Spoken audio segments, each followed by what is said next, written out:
Gold, trusted gold buyers. మీరు తాకట్టు పెట్టిన బంగారాన్ని విడిపించి ఈ రోజు ఉన్న మార్కెట్ ధరకు కొనబడను.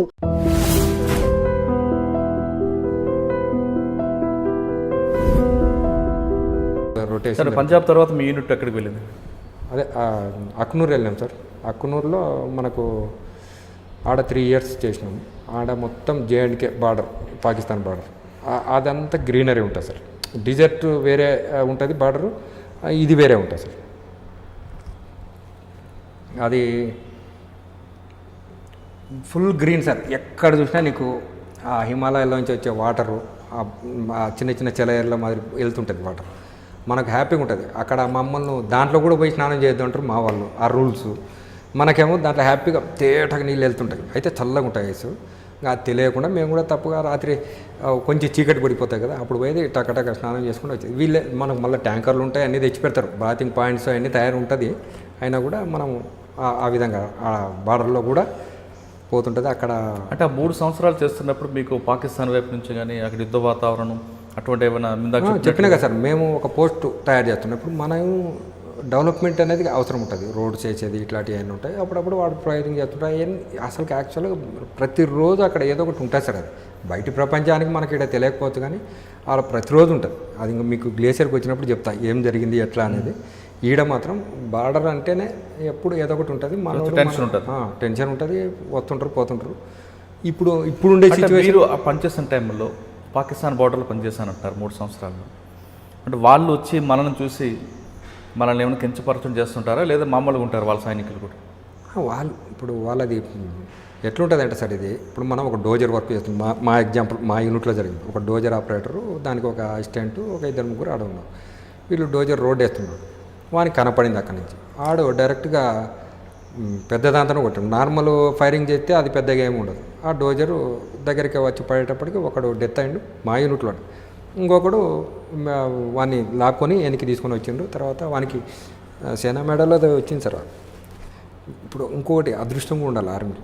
ఇప్పుడు నేను ప్రౌడ్గా నేను చెప్పగలను, నేను ఎక్కడ ఎన్నికపోలే ఏ విషయంలో అయినా మనం. కానీ మనకేం దొరకలేదు అని అనుకోకూడదు.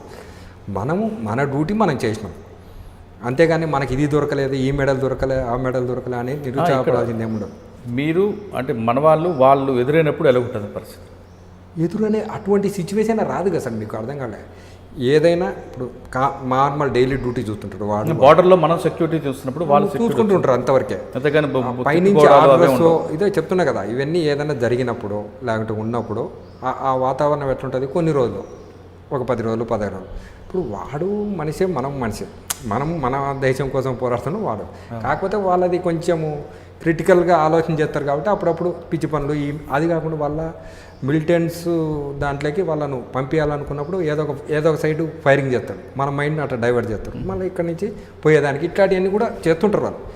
అవన్నీ మేము బార్డర్లో అక్నూర్లో ఉన్నప్పుడు బాగా 3 years అంటే మాకు డెట్ అన్నీ ఉంటాయి సార్. ఒక్కొక్కటి అక్కడక్కడ కొంతమంది ఒక 10 మంది మాకు ఆడ ఒక అకామిడేషన్ ఉంటుంది, అన్నీ ఉంటాయి.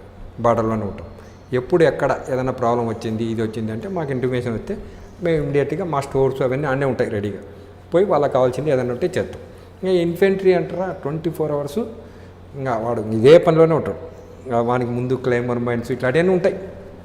ఇప్పుడు అలారం ఫెన్సింగ్ ఒకటి కూడా చేసినాం సార్. మళ్ళీ అక్కడి నుంచి ఏం చేసినాము, అక్కునూరు నుంచి నేరుగా కోటాకు వచ్చినాం. కోటాలో ఇంకా మొత్తం ఒకసారి మన వారు జరిగితే ఎట్లనో ఫుల్ ట్రయల్స్ దాంట్లో వేసిండు. ఒకసారి 15 రోజులు సార్, మీరు నమ్మండి నమ్మకపోండి, రోజుకు 20 హెలికాప్టర్లు 30 హెలికాప్టర్లు దిగేంత ఏరియాకు మనము తయారు చేయాలి. మాకు ఆ రోజు ఆ టాస్క్ దొరికింది. హెలికాప్టర్లు ఒక సైడ్ వస్తూనే ఉండే, మనం ఎక్స్టెన్షన్ చేసుకుంటూ పోతుండాం, వాడు ఫ్యూల్ దింపుకుంటూ ఉండాలా, మళ్ళీ ముందుకు వెళ్తుండాలా.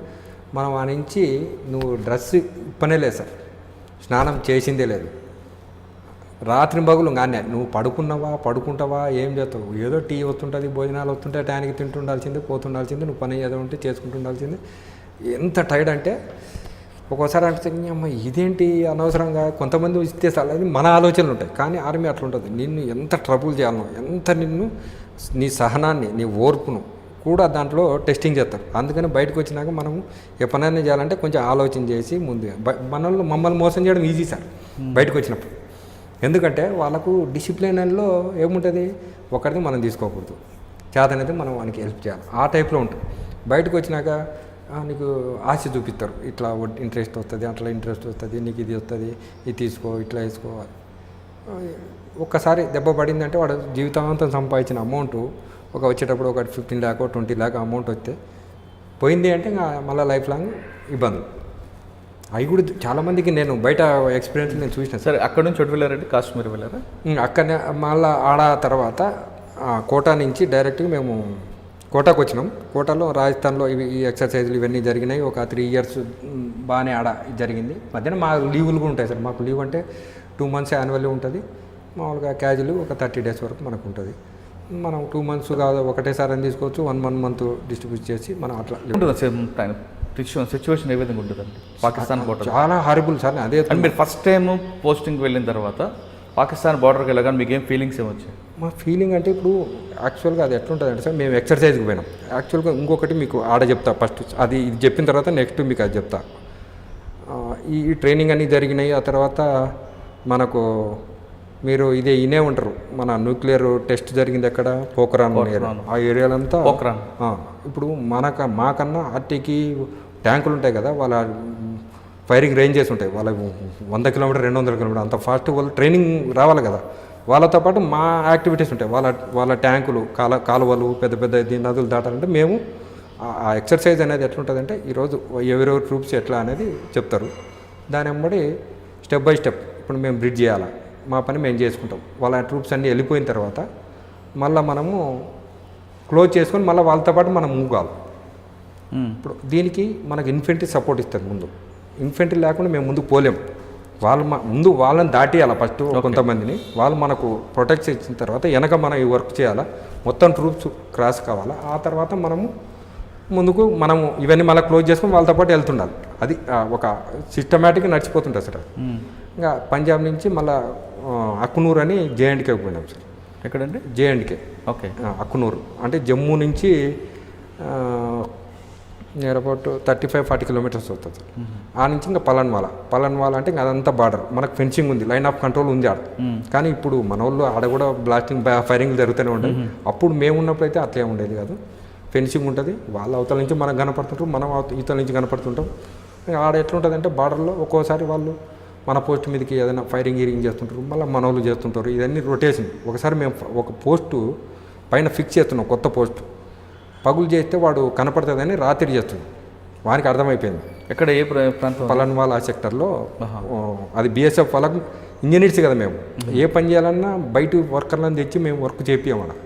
మనమే దాన్ని మొత్తం చేయాల్సింది. దాన్ని వెల్డింగ్ చేయాలన్నా, దాన్ని నట్ బోల్ట్ సిస్టంలో ఏది చేయాలన్నా కూడా మనం చేయాల్సింది. మనము ఒక టవర్ తయారు చేస్తున్నాం. ఆల్రెడీ వెనక తయారైంటుంది మొత్తం. నట్ బోల్ట్ వేసి బిగించి పైన ఇవన్నీ చేయాలి. సడన్గా వాళ్ళకి తెలిసింది, బ్లాస్ట్. వాళ్ళు ఫైరింగ్ చేసింది నైట్లో. ఇంకా మన వాళ్ళు పైన కింద మీద పడి చాలామందికి దెబ్బలు తగిలినాయి.